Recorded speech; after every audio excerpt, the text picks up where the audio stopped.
우리 아침에 이어서 출애굽기 13장 우리 11절에 있는 말씀부터 같이 차근차근 내용들을 살펴보고자 합니다.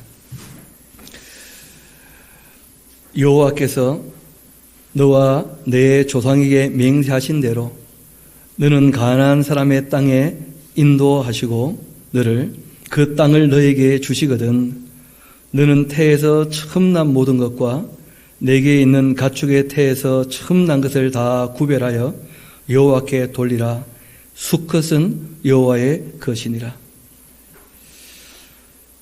나귀의 첫 새끼는 다 어린 양으로 대속할 것이요 그렇게 하지 아니하려면 그 목을 꺾을 것이며 또 너의 아들 중 처음 난 모든 자도 다 대속하여야 한다. 이렇게 이제 말씀을 하십니다.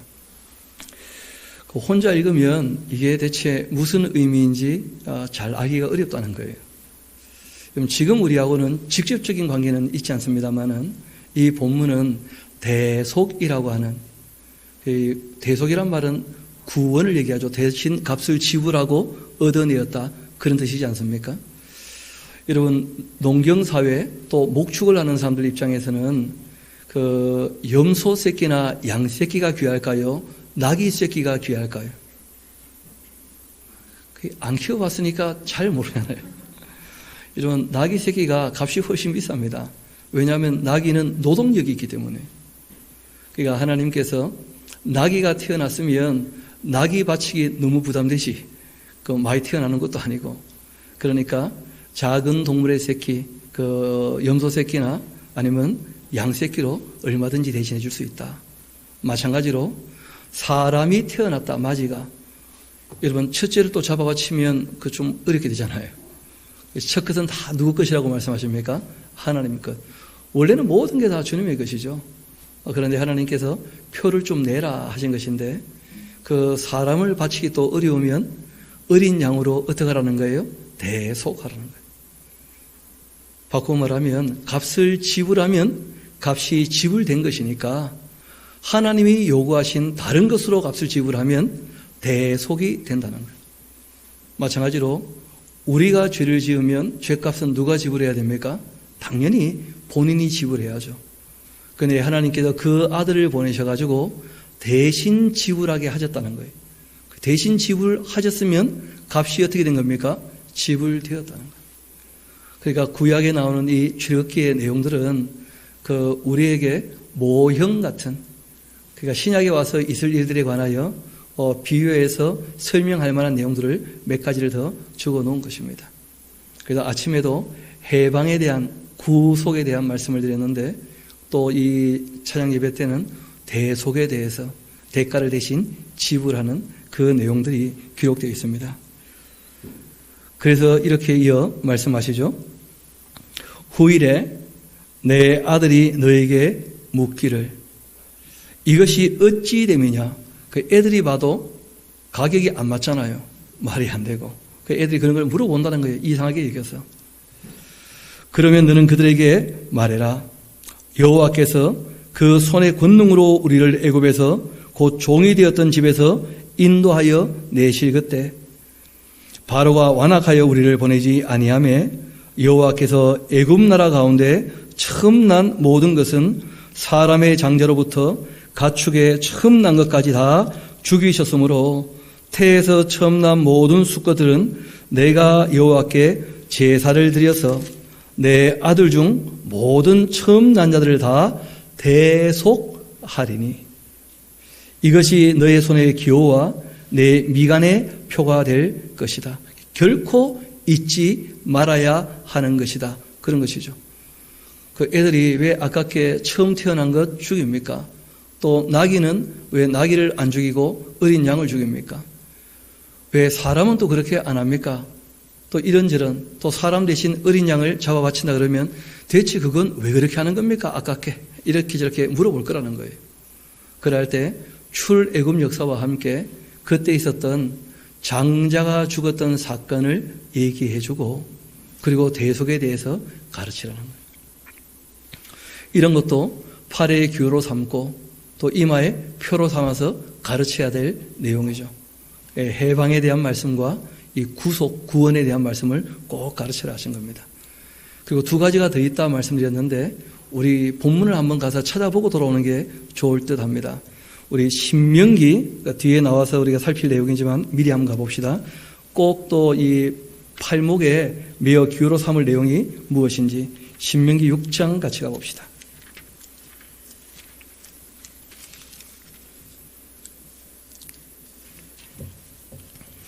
신명기 6장 4절부터 같이 우리 4절부터 6절까지는 같이 한번 읽어보시면 좋겠습니다. 신명기 6장 4절에서 6절까지 시작. 이스라엘아 들으라. 우리의 하나님 여호와는 오직 유일한 여호와이시니 너는 마음을 다하고 뜻을 다하고 힘을 다하여 내 하나님 여호와를 사랑하라. 오늘 내가 너에게 명하는 이 말씀을 너는 마음에 새겨야 한다. 그러니까 마음에 새겨야 되는데 어떻게 하면 마음에 새겨지느냐? 교육을 하라는 거예요. 교육을. 너의 자녀에게 부지런히 가르치며 집에 앉았을 때든지 길을 갈 때든지 누워 있을 때든지 일어날 때든지 이 말씀을 강론할 것이며 너는 또 그것을 내 손목에 메어 기호 삼고 내 미간에 붙여 표 삼고 또 내 집 문설주와 바깥문에 기록하라. 그렇게 부탁을 하신 거예요. 여기는 한 가지가 더 붙어 있죠. 문에다가 기록해 두어라. 하나님이 새겨서 붙여놓아라 하고 유일하게 하신 말씀은 이 말씀밖에 없습니다.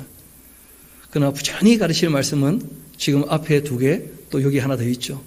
그리고 우리 조금 뒤에 신명기 11장 우리 같이 한번 가봅시다.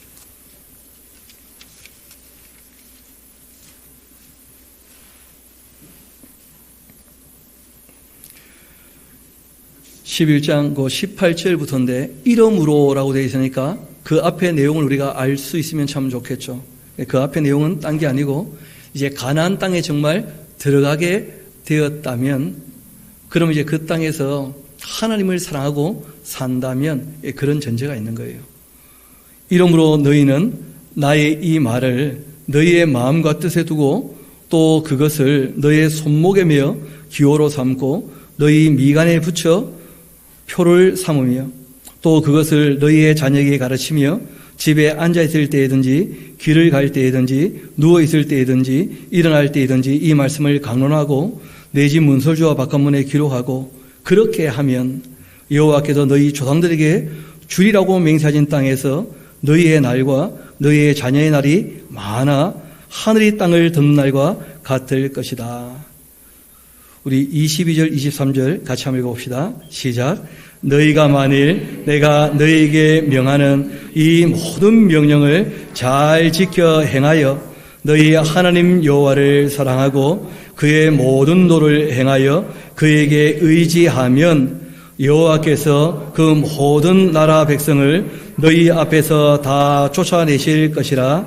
너희가 너희보다 강대한 나라들을 차지할 것인즉 너희를 발바닥으로 밟는 곳 다 너희 소유가 되리니 너희의 경계는 광야에서부터 레바논까지 유브라데 강에서부터 서해까지다. 너희의 하나님 여호와께서 너희에게 말씀하신 대로 너희가 밟는 모든 땅 사람들에게 너희를 두려워하게 하고 무서워하게 할 테니 너희를 능히 다랑할 사람이 없을 것이다. 이 10억의 말씀이라는 거예요. 제가 지금 읽으면서 눈에 보였는데 이 말씀도 기록하라고 되어 있죠. 문설주와 바깥문에 어떻게 해요? 기록하라. 제가 여태까지 이 신명기 6장만 기록하라 하는 말씀만 계속 들어왔었는데 오늘 본문을 보니까 또다시 그 내용이 잠깐 보이네요. 실제로 이스라엘 백성들은 그 테플린 또는 메추자 해가지고 그 자그마한 박스를 만들어 놓습니다. 그걸 이제 문에 붙이거나 손에 매거나 그 이마에 달아놓게 되어지죠. 그 이마에 붙이거나 손에 이렇게 매는 자그마한 그 박스는 테필린 또는 테플린 그렇게 얘기를 합니다. 또는 집에 이제 붙여놓는 문패 같은 것은 메추자라 그렇게 얘기하거든요. 거기에 이제 오늘 우리가 살폈던 이 네 가지의 말씀이 거기에 다 들어가 있는 거예요. 그래서 해방하셨고 하나님이 구속하셨으니까 그 하나님을 사랑하면서 그 말씀에 충성하면 약속하신 대로 뭘 주신다는 거예요? 복을 주신다. 이 내용들을 끊임없이 가르치라는 거예요. 이스라엘 백성들에게. 다시 이 본문의 말씀으로 돌아오도록 합시다. 이 13장에 있는 말씀이죠. 13장 16절부터 다시 한번 읽어드리겠습니다. 이것이 너의 손의 기호와 내 미간의 표가 되리라. 이는 여호와께서 그 손의 권능으로 우리를 애굽에서 인도하여 내셨음이니라. 그렇게 할지니라. 한편 이 바로가 백성을 보낸 후 이 블레셋 사람의 땅의 길은 가까울지라도 하나님께서 그들을 그 길로 인도하지 않으셨다는 거예요. 여러분, 이왕이면 쉽고 가까운 길로 가는 게 좋겠습니까? 어렵고 먼 길로 가는 게 좋겠습니까? 그래서 문제가 되는 거예요. 우리 생각은 하나님 생각과 좀 다르다는 거예요. 하나님 지금 입장은 애굽에서 이 사람들이 그 찌들어 있지 않습니까? 우상을 섬기는 것이나 또 그 안락한 삶이나 하나님께서 주신 사명을 감당하는 삶이 무엇인지 아직 잘 알지를 못하는 입장에서 훈련도 없이 가나안 땅에 들어가게 되어지면 내용도 제대로 알지 못하고 일부터 하게 되면 엉망이 되고 만다는 거예요. 그러니까 원래 지중해를 보게 되어지면 그 이집트에서 그 비아 마리스라 그러죠. 지중해 해변길로 이렇게만 돌아 올라가게 되어지면 그러면 이 블레셋 지형을 지나서 가나안 땅으로 바로 들어가게 되어 있거든요. 근데 그 길로 가게 되어지면 두 가지가 큰 문제가 있을 거라는 거예요. 하나는 블레셋 사람들이 전쟁을 걸어오게 될 때 그 전쟁 때문에 놀라가지고 다시 애굽으로 도망갈 수 있다는 거예요. 좀 쉽게 나왔으니까 쉽게 돌아갈 수 있겠죠. 여러분, 실상은 블레셋과 전쟁할 때 하나님 편에 서면 당연히 승리합니까? 안 합니까? 그런데 싸워볼 생각도 없이 도망가 버리면 하나님도 도울 수 있는 방법이 없다는 거예요. 여리고 전투처럼 순종하면 되는데 아이성 전투처럼 하나님 귀하게 여기지 않으면 안 되는 것이거든요. 전쟁 자체가. 그러다 보니까 이들이 놀라 도망가면 어떻게 하겠는가. 거기에 대한 이제 염려가 있으신 거예요. 또 한 가지는 이들이 충분히 훈련이 되어야 거기에서 뭘 감당할 수 있다는 거예요? 사명을. 그래서 하나님께서 그 기간을 충분히 생각하시고 그 길로, 쉬운 길로 갈 수 있는 길을 주지 않으시고 일부러 조금 돌아서 가는 어려운 길을. 그리고 우리가 자녀를 양육할 때에도 애들 그냥 쉽게 살게 합니까? 끊임없이 잔소리하면서 공부시킵니까? 뻔하지 않습니까? 장래에 소망을 두게 하시려고 훈련을 하잖아요. 훈련을. 이어봅시다. 이는 하나님이 말씀하시기를 이 백성이 전쟁을 하게 되면 그 마음을 돌이켜 애굽으로 돌아갈까 하셨음이라. 그러므로 하나님이 홍해의 광야길로 돌려서 백성을 인도하매 이스라엘 자손이 애굽 땅에서 대열을 지러 나올 때에 모세가 요셉의 유고를 가져 나왔다. 요셉이 죽을 때 그 부탁을 했죠. 반드시 너희가 나가봐야 될 테니 나가게 될 때 내 유고를 꼭 가지고 나가면 좋겠다 하고 창세기 50장에 그 부탁을 했는데 그 유고를 이제 들고 나온 거예요. 여러분, 실상 유골이 뭐 애굽에 묻혀 있거나 가나안 땅에 묻히거나 뭐 무슨 상관이 있습니까? 없습니까? 솔직히 상관은 없잖아요. 왜냐하면 그 유골은 흙이고 흙으로 돌아가는 것이고 그 영혼은 이미 낙원에 가 있으니까 요셉 입장에서. 그러니까 그 유골을 굳이 들고 나오는 것은 별 의미가 없는 것처럼 여겨질 수 있는데 교육은 다르다는 거예요. 교육은. 하나님께서 미리 말씀하신 대로 나는 그걸 확실히 믿기 때문에 너희들도 같은 믿음을 갖고 있으면 하나님 하시는 일을 볼 수 있다는 거예요. 그래서 요셉이 부탁을 했고 그걸 또 그렇게 정성을 들여 가지고 나오게 되죠. 그들이 그렇게 해서 숲곳을 떠나 광야 끝, 그러니까 에담의 장막을 쳤다는데 그럼 광야 끝이니까 어디겠습니까? 그 바닷가죠. 바닷가. 광야가 끝나면 바다가 연결되는 것이죠. 에담이란 곳에 장막을 쳤는데 여호와께서 그들 앞에서 가시며 낮에는 구름 기둥으로 그들의 길을 인도하시고 밤에는 불 기둥으로 그들을 비추사 낮이나 밤이나 진행하게 하셨다. 부지런히 지금 가야 되기 때문에 낮에는 구름기둥, 밤에는 불기둥. 여러분 지금도 구름기둥, 불기둥이 우리를 지키고 보호하면 좋겠습니까? 아니면 에어컨과 보일러가 있으면 충분합니까? 그러니까 이런 것은 사막길을 가니까 잠시 필요한 것이고, 여러분 구름보다는 에어컨이 훨 낫습니다. 그렇지 않습니까? 지금 우리가 누리고 사는 것이 이때에 비해서는 너무 좋은 걸 누리고 있다는 거예요. 우리가 감사할 줄 알아야 될 텐데 그게 잘 안 돼서 이 문제가 되는 것이죠. 실상 이제 이스라엘 백성들이 사막길을 걸을 때 그 태양이 너무 쬐니까 그 사막길은 그 특성이 그림자만 조금 지면 그 그늘에만 들어가면 견디만 해요. 시원해요. 습기가 없기 때문에. 또 밤에는 꽤 춥습니다. 그래서 주의 천사를 보내셔가지고 그 구름기둥, 불기둥을 관장하게 하면서 그들을 인도하시는 거죠. 그렇게 낮에는 구름기둥, 밤에는 불기둥, 백성 앞에 떠나지 않도록, 그리고 지금은 좀 나와야 되는 쪽이니까 부지런히 걷도록 밤도 낮도 그렇게 부지런히 걸어서 이 해안까지 도착하게 하신 겁니다. 그리고 여호와께서 모세에게 말씀하여 이르시되 이스라엘 자손에게 명령하여 돌이켜 이 바다와 믹돌 사이, 그러니까 지금 지중해 이 바다하고 믹돌이라고 하는 것은 망대라는 이 성 이름입니다. 성. 지금은 이 성이 어떤 성인지 잘 몰라요. 망대라고 이름하고 있는. 그러니까 바다에서 적이 침입해 올 때 바라봐야 되지 않습니까? 그 해변가에 있는 경비초소 같은 그런 성이에요. 성. 그 성 사이 비아 히롯 그 앞에 있는 바알수본의 맞은편 그 바닷가에 장막을 쳤다. 이때는 이게 다 아는 지역이니까 이름들이 나오는데, 죄송합니다만은 3,500년이 지난 지금은 지역 이름이 나와 있지만 이곳이 어딘지를 아무도 특정하지를 못해요. 참 안타깝지만 모르는 것은 모르는 것이니까요. 확실한 것은 그 홍해 바닷가 쪽으로 그들을 이끌고 나온 것입니다. 이어봅시다. 바로가 이스라엘 자손에 대하여 말하기를 그들이 그 땅에서 멀리 떠나 광야에 갇힌 바 되었다. 그렇게 이제 바로에게 또 뭘 불러일으키는 거예요? 오해를. 그러니까 하나님 쪽에서는 계획이 많았었다는 거예요. 바로가 오해해가지고 아차 싶어서 또 쫓아오면 마지막 이제 하나님께서 확인을 시키시고 악한 놈이 너무나 확실하니까 이 홍해 이 바다에서 어떻게 합니까? 매장시키는 거예요. 하나님께서 수장을 시키는 거예요. 수장을. 하나님 참 여러 가지 계획을 가지고 이 일을 하시는 거예요. 사람들은 눈앞에 있는 편한 것만 보니까 하나님의 계획이 잘 안 보이는 거예요. 그래서 우리가 신앙생활할 때 꼭 기억해야 될 것은 하나님을 사랑하며 살아간다면 모든 것이 합력하여 뭘 이룰 거라는 거예요? 선을 이룰 거라는 거예요. 그러니까 지금 내가 편한 것이 다가 아니라는 거예요. 신앙생활에 있어서는. 이어 봅시다.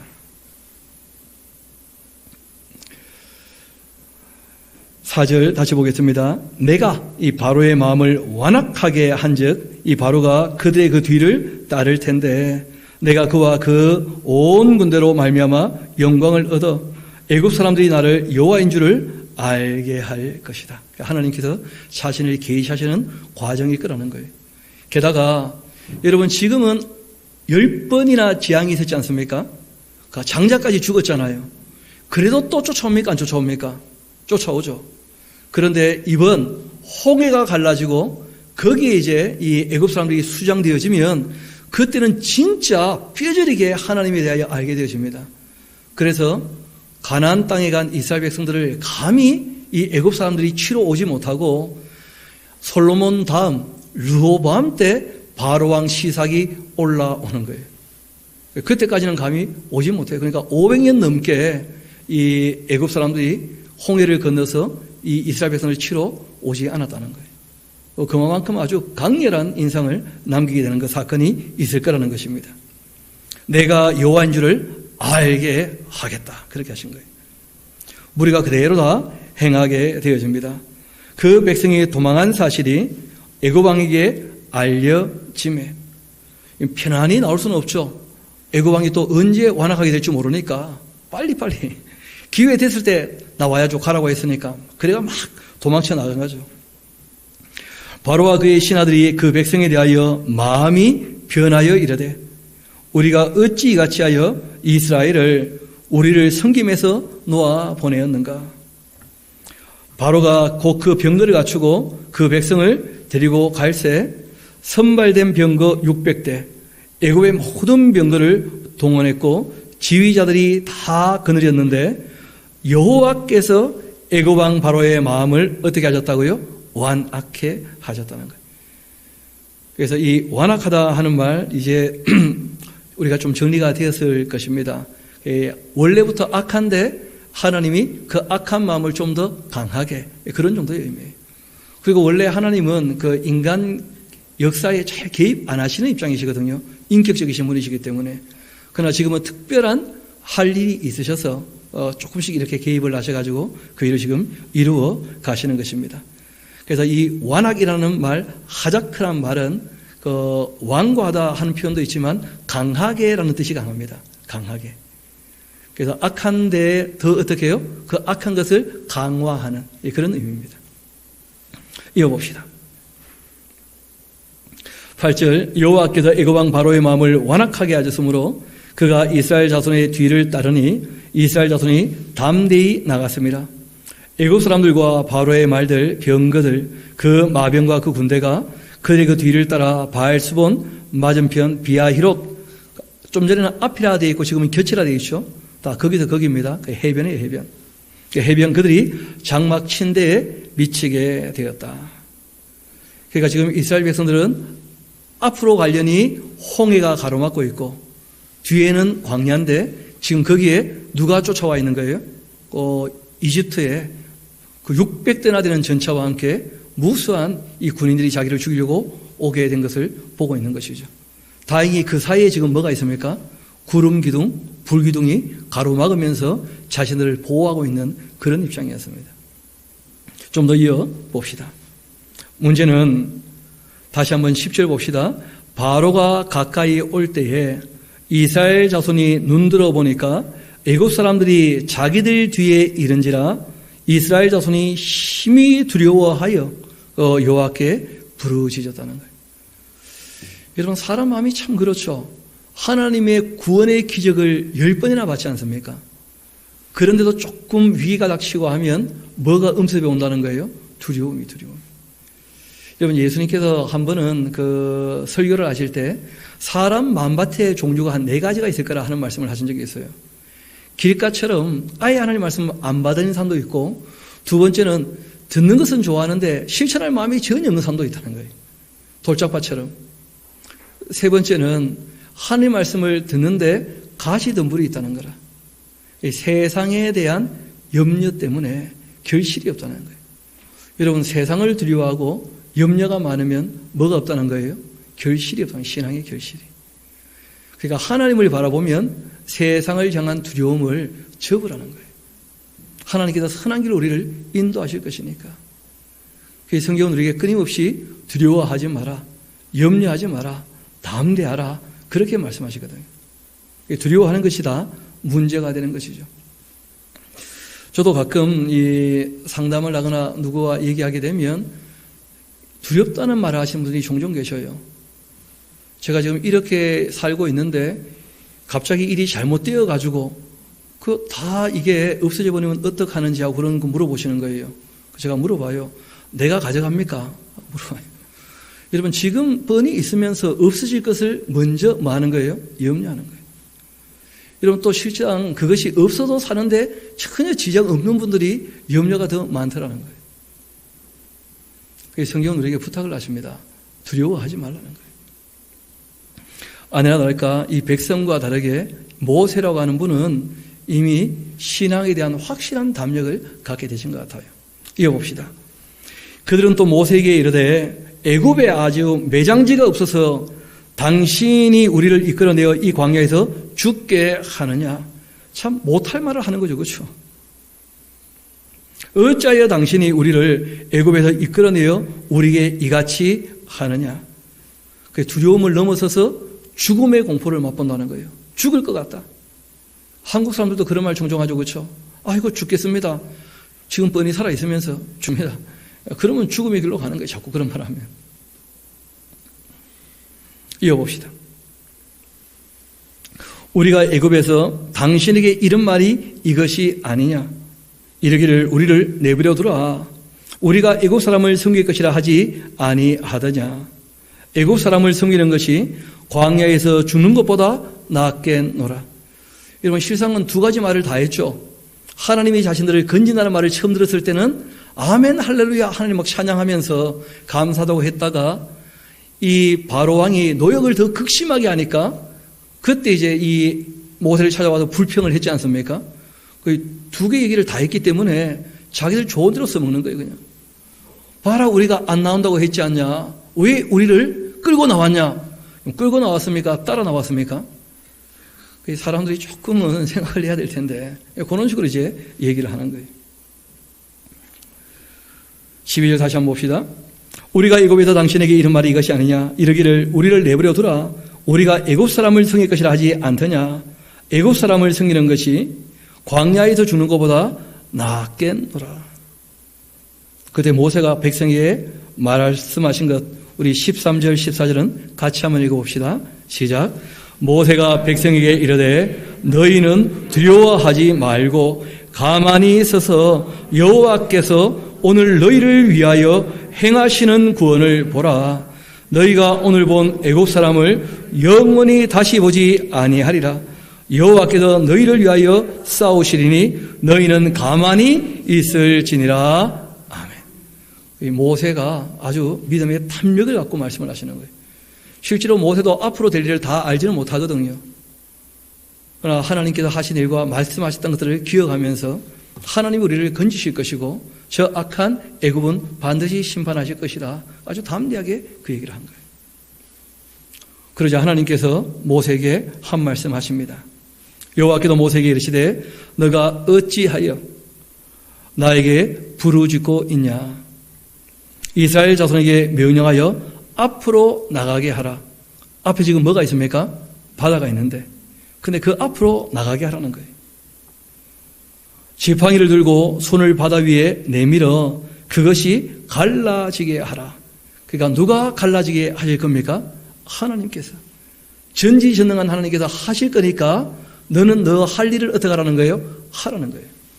내가 당연히 그렇게 하도록 다 해줄 거니까. 백성들로 앞으로 가게 하면 그 지팡이를 들고 바다 위에 내밀면 그 바다가 갈라질 거니까 앞으로 나아가라는 거예요. 이스라엘 자손이 바다 가운데 마른 땅으로 행하게 될 것이다. 그러니까 사람들이 생각도 못 해본 방법이 열리게 된 거예요. 진짜 기적 중에 기적이죠. 바다가 갈라진 것이니까. 게다가 이 바다가 갈라질 때 영화나 이 만화 영화에는 물이 너무 조금 갈라져요. 그러니까 바람 불어가 요만큼 갈라지니까 좌우의 벽을 다 보면서 건너거든요. 여러분, 그러면 200만이 그 좁은 길로 며칠 동안 건너가야 됩니까? 그게 그렇게 된 게 아니고, 여러분, 저녁부터 새벽 전까지 다 건너가거든요. 한나절도 안 걸린 거예요. 그러려면 어느 정도 갈라져야 되느냐면 3km에서 4km 정도 완전히 그냥 이쪽에 물이 쌓이고 3, 4km가 마른 땅이 된 거예요. 여기에 물이 쌓인 거예요. 그러니까 진짜 기적 중에 기적이었죠. 여러분, 그리고 물이 벽처럼 이렇게 쌓였다고 하는데 우리가 그런 거 있지 않습니까? 하면 이게 따뜻한 바람이 나오는데 하면 찬바람이 나와요. 그러니까 바람이 크게 불어가지고 일정하게 이 바닷물을 치게 되어지면 그 바닷물이 갈라진다. 그렇게 이제 얘기하시는 분도 계시더라고요. 근데 안 해봤으니까 알 수가 있나. 그러니까 사람들에게 납득시키려고 이제 애를 써보는 것인데 더 중요한 것은 전능하신 하나님이 하신 일이라는 거예요. 특별히. 이런 것들은 반복적으로 일어날 일들이 아닙니다. 종종 섬에 그 물이 빠져가지고 길이 드러나게 되면 모세의 기적이 일어났다. 전혀 딴 겁니다. 그거는 바닷물이 빠진 거고 원래부터 이렇게 둔턱이 있는 것이고 이것은 전혀 그런 내용하고는 다른 것이죠. 그래서 정말 이 땅이 한 3, 4km 완전히 육지가 드러난 거예요. 바다에서. 이어봅시다. 16절 다시 한번 읽어드리겠습니다. 지팡이를 들고 손을 바다 위로 내밀어 그것이 갈라지게 하라. 그 이스라엘 자손이 바다 가운데에서 마른 땅으로 행하게 하겠다. 내가 애굽 사람들의 마음을 완악하게 할 것인즉 그들이 그 뒤를 따라 들어갈 거다. 내가 그렇게 할 때 바로와 그 모든 군대와 그 병거와 마병으로 말미암아 영광을 얻게 될 것이다. 하나님을 대적하면 그 마지막이 어떻게 되는지 내가 확실하게 보여주겠다. 그것으로 영광을 얻겠다. 이런 말씀을 하신 거예요. 내가 바로와 그 병거와 마병으로 말미암아 영광을 얻을 때야 그 애굽 사람들이 나를 여호와인 줄을 알리라. 그렇게 말씀하셨고 이때로부터 해서 거의 500년 가까이 그 이스라엘이 채로 넘어오지 못했다니까 정말 확실히 뼈저리게 알게 된 것이죠. 이스라엘 진 앞에 가던 하나님의 사자가 그들의 뒤로 옮겨가며 구름 기둥도 그 앞에서 그 뒤로 옮겨갔다. 또 애굽의 진과 이스라엘 진 사이에 이르러서니 저쪽에는 구름과 흑암이 있고 이쪽에는 밤이 밝음으로 밤새도록 저쪽이 이쪽에 가까이 하지 못하였었다. 그 모세가 바다 위로 손을 내밀매 여호와께서 큰 동풍이 밤새도록 이 바닷물을 물러가게 하시니 그 바람으로 물러가게 하셨다는 거예요. 그렇게 하시니 물이 갈라져 바다가 마른 땅이 되었다. 또 이스라엘 자손이 바다 가운데를 육지로 걸어가고 물은 그들의 그 좌우에 벽이 되었다.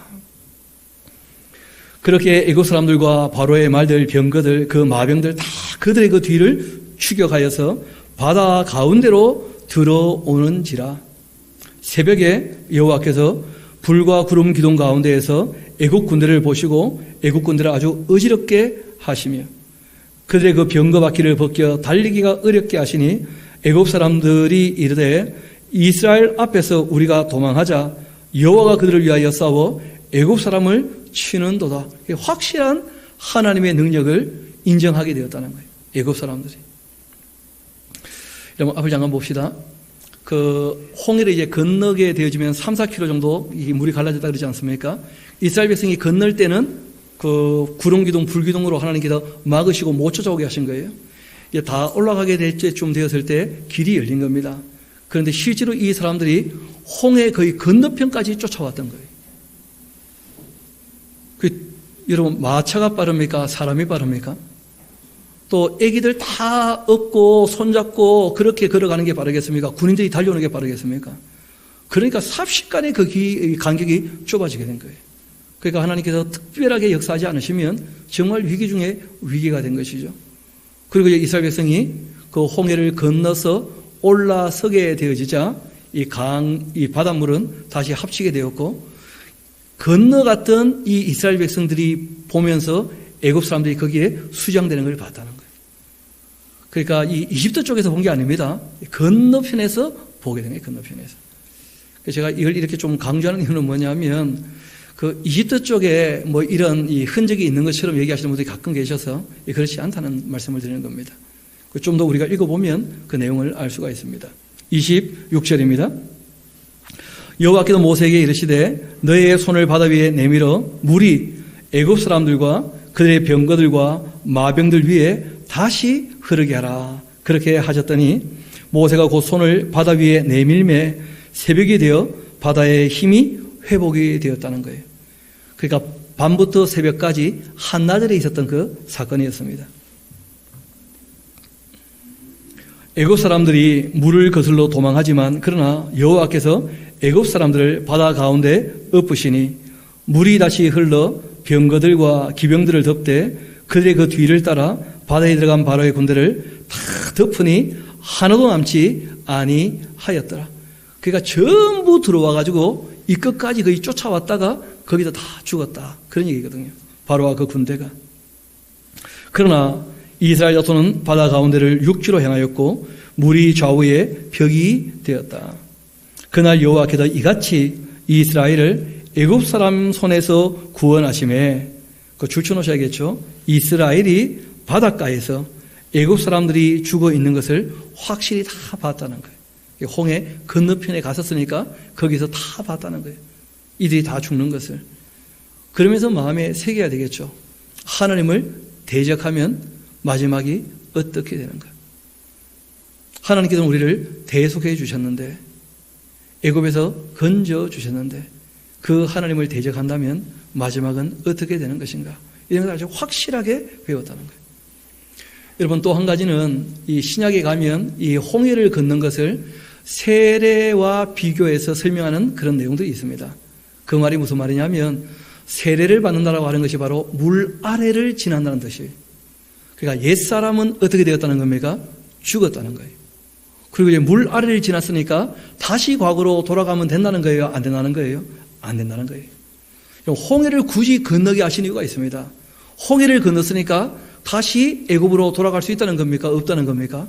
없다는 걸 명확히 보여주신 거예요. 하나님께서 참 여러 가지 계획을 가지시고 이 홍해를 가르시고 마른 땅으로 건너게 하셨던 거예요. 그러니까 이제는 애굽에 살던 삶대로 그렇게 살 수는 없다는 거예요. 완전히 변화된 삶을 살아야 된다는 거예요. 또 광야에서 훈련을 받던 것은 연습 기간이지 않습니까? 실제로 이제 가나안 땅에서 그렇게 살아가야 되거든요. 그러할 때 또 요단강 물을 어떻게 합니까? 그 막아서시고는 마른 땅으로 건너게 하신 거예요. 물 아래로. 이전과는 전혀 다른 삶을 살라는 거예요. 그러니까 우리가 세례 받으신 분들 꼭 기억하셔야 되는 것이 세상 사람이 살던 대로 살아서는 안 된다는 거예요. 물밑을 지나왔으니까. 하나님께서 확실하게 이들에게 경험하게 하시면서 다시 너희가 과거로 돌아갈 수 없다. 이걸 보여주신 것이죠. 좀 더 이어봅시다. 31절, 이스라엘이 여호와께서 애굽 사람들에게 행하신 그 큰 능력을 보았으므로 백성이 여호와를 경외하며 여호와와 그의 종 모세를 믿었더라. 그렇게 되어 있습니다. 그러니까 하나 적어 놓으셔야겠죠. 믿기 참 어렵다. 그러니까 드디어 이제 하나님도 신뢰하게 되어지고, 모세의 말대로 하니까 우리가 살아남았구나, 이렇게 되었거든요. 근데 우리가 그 다음 이야기를 이미 다 아니까 조금 할 수밖에 없습니다. 그게 무엇이었냐면, 이들이 광야길을 걸을 때 끊임없이 불평했다는 거예요. 끊임없이.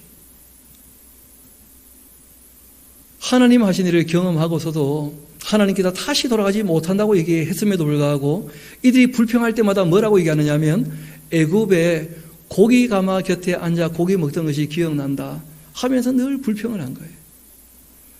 하나님께서 일하실 때 불평하게 되어지면, 불만을 품게 되어지면 그러면 함께 갈 수가 없다는 거예요. 여러분, 하나님 입장에서는 이런 것이죠. 너무 쉬운 길로 가게 되어지면 그러면 서로 대화도 잘 안 되어지고 서로 알 수 있는 기회도 잘 없는 거예요. 가끔 연애를 하려면 거친 길로 데리고 가야 된다. 거친 길로. 이런 보통 연애를 할 때 요즘에는 더치페이가 익숙할지 모르겠습니다만은 저희 때만 해도 데이트 비용은 다 누가 냅니까? 남자가. 뭐 그렇지 않습니까? 그러니까 데이트 비용 하나님이 다 내신 거예요. 만나 내려주시고 고기 보내주시고 그 반석 깨가지고 물 내주시면서 필요한 걸 다 공급해 주시면서 하나님께서 손잡고 나오신 것이거든요. 힘들고 어려울 때마다 누구를 의지하라고요? 하나님을 의지하라고. 그래서 일부러 그 어려운 길로 이끌어내신 거예요. 그리고 광야길을 걷게 하신 거예요. 그 길을 통하여 더욱더 하나님을 의지하고 하나님과 좀 친밀해지기를 원해서.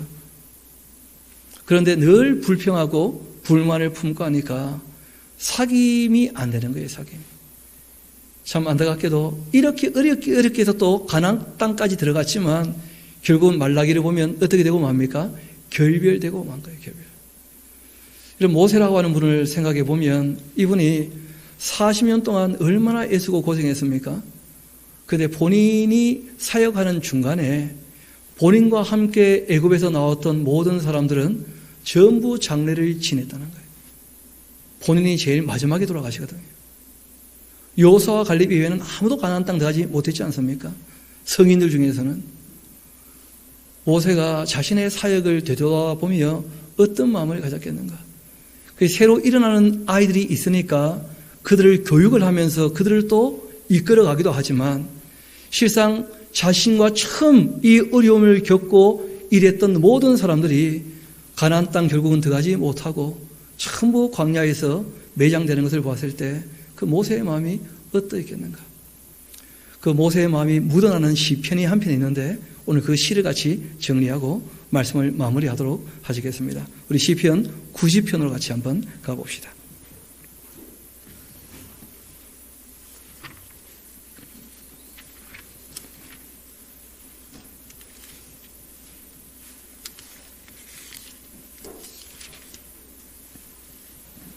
그 시편 90편은 4권하고 밑에 하나님의 사람 모세의 기도하는 부분 보이십니까?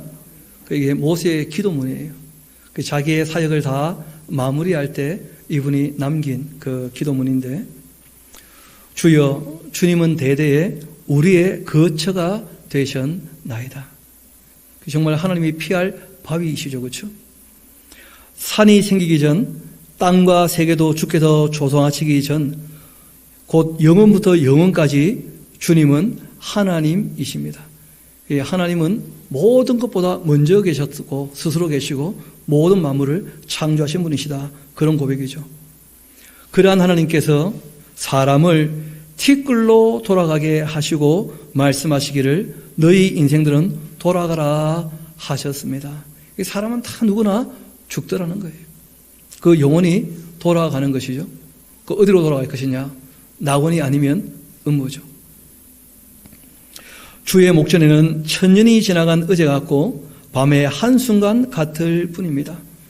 이분은 120년을 사셨는데 120년 살았던 삶을 돌이켜보니까 너무 빨리 지나가 버렸다는 거예요. 회고해보니까. 천년도 마찬가지겠죠. 그런 편입니다. 주께서 그들을 홍수처럼 쓸어 가시나이다. 그들은 잠깐 자는 것 같으며 아침에 돋는 풀 같으니이다. 풀은 아침에 꽃이 피어 자라다가 저녁에는 시들어 마르나이다. 우리는 주님의 노에 소멸되고 있고 주님의 분내심에 놀라고 있습니다. 근데 늘 불평불만하니까 하나님의 사랑을 경험해 본 날이 거의 없다는 거예요. 그럼 실상은 또 하나님이 그럼에도 불구하고 사랑하십니까? 안 하십니까? 사랑하시니까 필요한 걸 다 책임져 주시지 않습니까? 그런데 기쁜 날, 행복한 날을 경험해 보지 못했다는 거예요. 하나님의 책임만 받지 하나님의 그 사랑, 따뜻함 이런 걸 경험해 보지 못한 거예요. 이 사람들이. 모세도 마찬가지였고. 근데 그 이유가 어디 있습니까? 불평을 하니까, 불만을 품으니까, 다가오지 않으니까. 그러니까 행복을 경험하지 못하는 거예요. 스스로가. 불행하게도. 이어봅시다. 7절 우리는 주의 노에 소멸되며 주의 분내심에 놀라나이다. 주께서 우리의 죄악을 주의 앞에 놓으시며 우리의 그 은밀한 죄를 주의 얼굴빛 가운데 두셨사오니 우리의 모든 날은 주님의 분노 중에 지나가며 우리의 평생이 순식간에 다하였나이다. 우리의 연수가 70이고 강건함은 80인데 그 연수의 자랑은 수고와 슬픔뿐이고 신속하게 가는데 우리가 날아가는 것처럼 그렇게 세월이 지나가 버립니다. 모세도 자기의 삶을 돌이켜보니까 기뻤던 날, 좋았던 날이 거의 없었던 거예요.